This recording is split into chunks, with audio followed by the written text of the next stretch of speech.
नमस्कार साथियों, जय हिंद। आपके अपने YouTube चैनल जीत स्टडी में आप सभी साथियों का स्वागत है। साथियों, ये वीडियो बहुत ही स्पेशल और महत्वपूर्ण रहने वाला है आप सभी साथियों के लिए। तो मेरी आपसे रिक्वेस्ट है, इस वीडियो को पूरा शुरू से लास्ट तक देखिए। तो साथियों, इस वीडियो के माध्यम से आज मैं आपको बताने वाला हूँ कि CRPF पैरामेडिकल स्टाफ की भर्ती आ चुकी है। तो साथियों, आप सभी के लिए बहुत ही बड़ी खुशखबरी है, क्योंकि सबसे ज़्यादा इंतजार हो रहा था हमें भर्ती का कि आखिर भर्ती कब आएगी। कोई भी वैकेंसियां नहीं आ रही थी साथियों। आज हमारे लिए बहुत ही अच्छी खुशखबरी है। इस वीडियो के माध्यम से आज आप इस पूरी वीडियो को समझिए कि क्या किस पोस्ट के लिए हमें कितनी क्वालिफिकेशन चाहिए। साथियों, इसमें 10वीं 12वीं और ग्रेजुएशन वालों के लिए भी इसमें पोस्ट है साथियों। तो आप सभी साथी इस वीडियो को पूरा देखिए और समझिए इसमें क्या है। तो साथियों, इस वीडियो के माध्यम से आपको मैं पूरा बताऊंगा कि कब से फॉर्म स्टार्ट हो रहे हैं, क्या लास्ट डेट है। तो साथियों, आप फॉर्म फिल करने से पहले इस पूरी PDF को पढ़े। मैं PDF आपको प्रोवाइड करवा दूंगा। आप वीडियो के डिस्क्रिप्शन में टेलीग्राम लिंक से PDF को डाउनलोड कर सकते हो। और साथियों, समझते हैं इसमें क्या दे रखा है, किस पोस्ट के लिए क्या क्वालिफिकेशन मांगी गई है, कितनी एज मांगी गई है। अलग अलग साथियों पोस्ट को डिवाइड किया गया है, तो आप सभी साथी अलग अलग क्वालिफिकेशन के हिसाब से इस पोस्ट को देख लीजिए, आप किसके लिए एलिजिबल हो। चलिए साथियों, देखते हैं। सबसे पहले साथियों है कांस्टेबल सफाई कर्मचारी, जिसमें 121 पोस्ट है।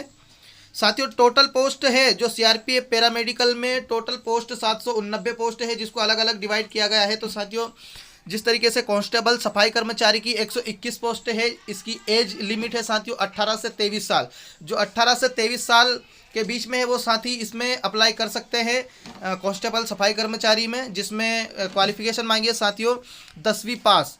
साथियों, आपको 10वीं पास होना जरूरी है, जिसमें हिंदी इंग्लिश आपको लिखना आना जरूरी है। चलिए साथियों, इसके बाद में आता है sub inspector staff nurse. Sub inspector staff nurse में 175 पोस्ट है, जिसमें एज लिमिट मांगी है साथियों 30 से कम होना जरूरी है सब इंस्पेक्टर स्टाफ नर्स में, जिसमें 12th पास होना जरूरी है और आपको नर्सिंग में डिप्लोमा होना जरूरी है। चलिए साथियों, अब अगला देखते हैं कांस्टेबल कुक। कांस्टेबल कुक में साथियों 116 पोस्ट है, जिसमें 18 से 23 साल एज मांगी है। इसमें कक्षा 10वीं पास होना आपको बहुत ज़रूरी है और कम से कम आपको 1 साल का एक्सपीरियंस होना ज़रूरी है। कुक वाले साथी ध्यान दें, जो साथी कुक से फॉर्म अप्लाई करेंगे उनको 1 साल का एक्सपीरियंस होना ज़रूरी है, जो सर्टिफिकेट के रूप में साथियों। चलिए अगला देखते हैं असिस्टेंट सब इंस्पेक्टर फार्मासिस्ट। इसमें साथियों 84 पोस्ट है। इसमें एज लिमिट मांगी गई है 20 से 25 साल। 20 से 25 साल के बीच में जो साथी है वो साथी इसमें फॉर्म अप्लाई कर सकते हैं और आपको कम से कम 12वीं पास होना ज़रूरी है और साथ में आपको डिप्लोमा होना ज़रूरी है फार्मेसी में। चलिए साथियों, इसके बाद है head constable junior X-ray assistant, जिसमें 84 पोस्ट है। आपकी एज लिमिट मांगी गई है साथियों 20 से 25 साल। इसमें आपको कम से कम 10वीं पास होना ज़रूरी है साइंस के साथ में, और साथ ही आपको इसमें डिप्लोमा होना ज़रूरी है। चलिए अगला देखते हैं head constable physiotherapy assistant nursing assistant. चलिए साथियों, हेड कांस्टेबल फिजियोथेरेपी असिस्टेंट जो नर्सिंग असिस्टेंट है, इसके लिए कम से कम आपको 12वीं पास होना जरूरी है साइंस के साथ में, और साथ ही आपका डिप्लोमा भी होना जरूरी है। और इसमें 88 पोस्ट है और आपकी एज लिमिट मांगी गई है 18 से 25 साल। इसके बाद आता है साथियों assistant sub inspector laboratory technician. इसमें 64 पोस्ट है 64। इसमें आपकी एज लिमिट मांगी गई है 20 से 25 साल और आपको कम से कम 10वीं पास होना जरूरी है साइंस के साथ में, और साथ ही आपके पास डिप्लोमा होना जरूरी है लेबोरेटरी टेक्नीशियन का। इसके साथ में साथियों आता है assistant sub inspector electrocardiography technician. इसमें मात्र 1 पोस्ट है। इसमें आपकी एज लिमिट 20 से 25 साल है और आपको कम से कम 10वीं पास होना जरूरी है साइंस के साथ में, साथ ही आपके पास डिप्लोमा होना जरूरी है इलेक्ट्रोकार्डियोग्राफी टेक्नीशियन का। चलिए साथियों अगला देखते हैं हेड कांस्टेबल ANM मिडवाइफ, जिसमें 3 पोस्ट है। साथ ही आपको कम से कम एज लिमिट है साथियों इसमें 18 से 25 साल, और कम से कम आपको 12वीं पास होना जरूरी है और साथ ही आपका डिप्लोमा होना जरूरी है नर्सिंग में। चलिए हेड कांस्टेबल डायलिसिस टेक्नीशियन में 8 पोस्ट है। आपकी एज लिमिट मांगी गई है 18 से 25 साल और कम से कम आपको 12वीं पास होना जरूरी है और साथ ही आपका डिप्लोमा होना जरूरी है साथियों डायलिसिस टेक्नीशियन में। चलिए assistant sub inspector dental technician में साथियों 4 पोस्ट है, जिसमें आपकी एज लिमिट 20 से 25 साल मांगी गई है और कम से कम आपको 10वीं पास होना जरूरी है साइंस के साथ में। साथ ही आपको 2 साल का डेंटल हाइगेनिस्ट कोर्स होना जरूरी है, 2 साल का। अब आता है हेड कॉन्स्टेबल। तो साथियों इसके बाद में आता है हेड कांस्टेबल लेबोरेटरी असिस्टेंट, जिसकी 5 पोस्ट है। आपकी एज लिमिट मांगी गई है इसमें 20 से 25 साल और आपको कम से कम 10वीं पास होना जरूरी है, वो भी साइंस के साथ। और साथ ही आपको सर्टिफिकेट जरूरी है इसमें लेबोरेटरी असिस्टेंट का एक्सपीरियंस होना जरूरी है साथियों, इसमें आपका डिप्लोमा होना जरूरी है। फिर आता है हेड कांस्टेबल इलेक्ट्रिशियन का, जिसमें 1 पोस्ट है। 20 से 25 साल आपकी एज मांगी गई है, कम से कम आपको 10वीं पास होना जरूरी है और साथ ही आपका डिप्लोमा होना जरूरी है। इलेक्ट्रिशियन ट्रेड पॉलीटेक्निक डिप्लोमा इसका जरूरी है साथियों इस पोस्ट के लिए आपको। इसके बाद आता है हेड कांस्टेबल स्टेवार्ड, जिसमें 3 पोस्ट है, जिसमें आपको 18 से 23 साल एज मांगी गई है और कम से कम आपके पास 10वीं पास होना जरूरी है और साथ ही आपको डिप्लोमा होना इसमें ज़रूरी है। चलिए साथियों अगला देखते हैं कांस्टेबल मसालची। कांस्टेबल मसालची में 4 पोस्ट हैं, इसमें आपकी एज लिमिट मांगी गई है 18 से 23 साल, कम से कम आपको 10वीं पास होना ज़रूरी है और साथ ही आपको 2 साल का एक्सपीरियंस होना ज़रूरी है। इसके बाद में आता है साथियों assistant sub inspector physiotherapist. Assistant sub inspector physiotherapist में आपकी 5 पोस्ट हैं, जिसमें 20 से 25 साल आपकी एज लिमिट मांगी गई है, कम से कम आपको 12वीं पास होना जरूरी है साइंस के साथ और साथ ही आपकी डिग्री डिप्लोमा फिजियोथेरेपिस्ट में होना जरूरी है साथियों। इसके बाद में आता है सब इंस्पेक्टर रेडियोग्राफर, जिसमें 8 पोस्ट है। इसमें आपकी एज लिमिट 30 से कम साल मांगी गई है, 30 से कम मांगी गई है, यानी 18 से 30 साल इसमें मांगी गई है और आपके कम से कम 12वीं पास होना जरूरी है साइंस के साथ में और किसी भी बोर्ड किसी भी यूनिवर्सिटी से आपका डिप्लोमा होना जरूरी है रेडियो डाइजोनिस में। चलिए साथियों अगला देखते हैं कांस्टेबल धोबी वाशरमैन। कांस्टेबल धोबी वाशरमैन बहुत ही बढ़िया है साथियों, जिसमें 5 पोस्ट है और आपकी एज लिमिट है 18 से 23 साल। इसमें आपको कम से कम ओनली 10वीं पास होना जरूरी है, साथ ही 1 साल का आपके पास एक्सपीरियंस होना चाहिए धोबी और वाशरमैन के लिए। जो 10वीं पास बंदे देख रहे हैं बहुत बढ़िया है आपके लिए ये पोस्ट।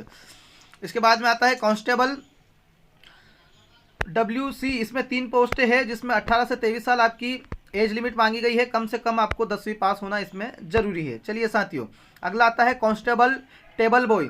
कांस्टेबल टेबल बॉय में साथियों आपकी पोस्ट है 1, जिसमें 18 से 23 साल आपकी एज मांगी गई है और कम से कम आपको 10वीं पास होना इसमें ज़रूरी है और साथ ही 1 साल का एक्सपीरियंस होना ज़रूरी है। हेड कांस्टेबल वेटनरी, जिसमें 3 पोस्ट है, 18 से 25 साल आपकी एज मांगी गई है, कम से कम आपको 12वीं पास होना ज़रूरी है। सब्जेक्ट का जो आपका इसमें PCB स्ट्रीम होना चाहिए, साथ ही डिग्री डिप्लोमा सर्टिफिकेट होना चाहिए और कम से कम 1 साल का आपको एक्सपीरियंस होना चाहिए वेटनरी थेरेपिस्ट में। चलिए अगला देखते हैं हेड कांस्टेबल लैब टेक्नीशियन में 1 पोस्ट है, जिसमें 18 से 25 साल आपकी एज लिमिट है और आपको कम से कम 12वीं पास होना ज़रूरी है और आपको सब्जेक्ट इनमें होना चाहिए PCB स्ट्रीम, साथ ही डिप्लोमा सर्टिफिकेट जरूरी है। वेटनरी लैब टेक्नीशियन का 1 साल का एक्सपीरियंस भी होना इसमें ज़रूरी है। साथ ही आपको साथियों अगला है हेड कांस्टेबल रेडियोग्राफर, जिसमें मात्र 1 पोस्ट है, जिसमें एज लिमिट मांगी गई है 18 से 25 साल। साथ ही आपको 12वीं पास होना जरूरी है PCB स्ट्रीम के साथ और साथ ही आपको इसमें डिप्लोमा भी होना जरूरी है रेडियोग्राफी में। इसके बाद आता है इंस्पेक्टर डाइटेशियन, जिसमें मात्र 1 पोस्ट है और आपकी एज लिमिट है 30 साल से कम होना जरूरी है इसमें और आपका सब्जेक्ट होना चाहिए BSc home science. BSc home science में आपका सब्जेक्ट होना चाहिए इस पोस्ट के लिए, इंस्पेक्टर डाइटेशियन के लिए। चलिए साथियों उम्मीद है ये सारी जानकारी आपको अच्छी लगी होगी, जो पोस्ट मैंने अलग अलग बताई है, किसमें कितना आपको क्वालिफिकेशन चाहिए, किस पोस्ट के लिए क्या क्या। तो साथियों जो भी साथी इसके लिए एलिजिबल हो वो फॉर्म अप्लाई कर सकते हैं। फॉर्म आपको किस तरीके से अप्लाई करना है वो भी सारी जानकारी मैं आपको बताऊंगा साथियों इसमें। चलिए सबसे पहले अपन फिजिकल स्टैंडर्ड देख लेते हैं। फिजिकल इसमें क्या मांगा है साथियों, इसमें हाइट मांगी है।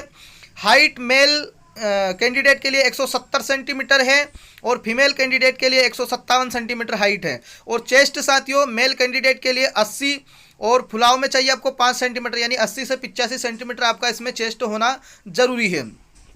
इसके बाद में आता है साथियों रेस, यानी कि आपकी रनिंग कितनी मांगी गई है। तो रनिंग साथियों मेल कैंडिडेट के लिए 1600 मीटर है, 1 मील यानी कि 1600 मीटर आपकी रनिंग है जो 7 मिनट 30 सेकंड के अंदर आपको निकालना है। और फीमेल कैंडिडेट के लिए 800 मीटर रनिंग है जो 6 मिनट के अंदर आपको निकालना है। चलिए साथियों, इसमें आता है अगला लॉन्ग जंप। लॉन्ग जंप मांगी है, इसमें आपकी मेल कैंडिडेट के लिए 10 फीट लॉन्ग जंप है और फीमेल कैंडिडेट के लिए 6 फीट लॉन्ग जंप है। हाई जंप मांगा है, इसमें हाई जंप मेल कैंडिडेट के लिए 3 फीट है और फीमेल कैंडिडेट के लिए 2.5 फीट यानी 2.5 फीट इसमें हाई जंप इसमें मांगी है। चलिए साथियों, अगली जानकारी पढ़ लेते हैं क्या है। तो अगली जानकारी साथियों यह है कि आप एग्ज़ाम सेंटर में से कोई सा भी शहर चुन सकते हो, जैसे न्यू दिल्ली एग्ज़ाम सेंटर ले सकते हो, प्रयागराज ले सकते हो, हैदराबाद ले सकते हो, गुवाहाटी ले सकते हो, जम्मू, अजमेर, नागपुर, मुजफ्फरपुर और पालीपुरम, इसमें साथियों आप ले सकते हो एग्ज़ाम सेंटर। इसके बाद में साथियों अब सबसे मेन और अहम बात आती है कि साथियों आपको फॉर्म फिल कैसे करना है। साथियों ये बिल्कुल ऑफलाइन फॉर्म है, आपको पोस्ट द्वारा ये फॉर्म भेजना है, डाक द्वारा ये फॉर्म भेजना है। साथियों ये ऑफलाइन फॉर्म है, आप बिल्कुल इस फॉर्म को पढ़े बिना फॉर्म अप्लाई नहीं करें। पहले इस पूरी पीडीएफ को पढ़ ले, पीडीएफ आपको मिल जाएगी वीडियो के डिस्क्रिप्शन में, टेलीग्राम ग्रुप से आप इस लिंक पीडीएफ को डाउनलोड कर लेना और पूरा पढ़ने के बाद आप फॉर्म फिल करना। साथियों ये यहाँ पर इसका एड्रेस दिया है, इसी एड्रेस पे आपको फॉर्म भेजना है। ये यहाँ मैं एड्रेस बता देता हूँ आपको, ये एड्रेस दिया है साथियों, इस एड्रेस पे आपको फॉर्म भेजना है। Central reserve police force paramedical staff examination 2020, इसका एड्रेस दिया है DIGP group centre CRPF Bhopal, village Bangrasia, taluk Huzur, district Bhopal, MP 462045। इस पते पर साथियों आपको ये फॉर्म भेजना है। साथियों ऑफलाइन भेजना है। तो सारी जानकारी साथियों उम्मीद है आपको पसंद आई होगी। और अब सबसे महत्वपूर्ण जानकारी साथियों आपकी कि आखिर ये फॉर्म कब से स्टार्ट हो रहे हैं। साथियों फॉर्म स्टार्ट हो रहे हैं आपके 20 जुलाई 2020 से, 20 जुलाई 2020 से आपके फॉर्म अप्लाई हो रहे हैं, फॉर्म स्टार्ट हो रहे हैं। तो साथियों इसकी लास्ट डेट दे रखी है 31 अगस्त 2020, 31 अगस्त 2020 इसकी लास्ट डेट है साथियों। और साथियों इसमें एग्ज़ाम डेट संभावित दे रखी है कि 20/12/2020, यानी कि एग्ज़ाम डेट आपकी संभावित है दिसंबर में करवा ली जाएगी और एडमिट कार्ड भी दिसंबर में आपको उपलब्ध करवा दिया जाएगा। साथियों ये जानकारी आप महत्वपूर्ण तरीके से ध्यान दें, पीडीएफ को पूरा पढ़ने के बाद में आप फॉर्म फिल करें। और साथियों आपकी इसमें एग्ज़ाम फीस क्या मांगी है, तो एग्ज़ाम फीस साथियों जो इंस्पेक्टर और सब इंस्पेक्टर लेवल की जो पोस्ट है उसके लिए 200 रुपये एग्ज़ाम फीस है। और ऑल अदर पोस्ट है, दूसरी पोस्ट जितनी भी है उनके लिए ओनली 100 रुपये चार्ज है। और जो SC ST कैटेगरी से बिलोंग करते हैं सभी साथियों के लिए बिल्कुल ज़ीरो है, कोई फीस चार्ज नहीं है। और फीमेल कैंडिडेट के लिए भी कोई चार्ज नहीं है। तो साथियों उम्मीद है आपको ये वीडियो पसंद आएगा। वीडियो पसंद आता है साथियों तो प्लीज़ इसे लाइक करें, शेयर करें, सब्सक्राइब करें और इस वीडियो को अपने हर उस दोस्त को शेयर करें जिन दोस्तों को भी वीडियो की ज़रूरत है, जिन दोस्तों को भी भर्ती का सबसे ज़्यादा इंतजार है। साथियों ये वीडियो हर अपने उस दोस्तों को शेयर करें और जिन दोस्तों ने भी वीडियो को अभी तक सब्सक्राइब नहीं किया हो सब्सक्राइब कर देना, जिससे मैं जो भी अपडेट वैकेंसी आती है उसके सबसे पहले आपको नोटिफिकेशन मिल जाए, सबसे पहले उसके वीडियो मिल जाए। चलिए साथियों मिलते हैं अगले वीडियो में ऐसे ही कुछ नई जानकारी के साथ, नई अपडेट के साथ, नए वीडियो के साथ। जब तक के लिए जय हिंद।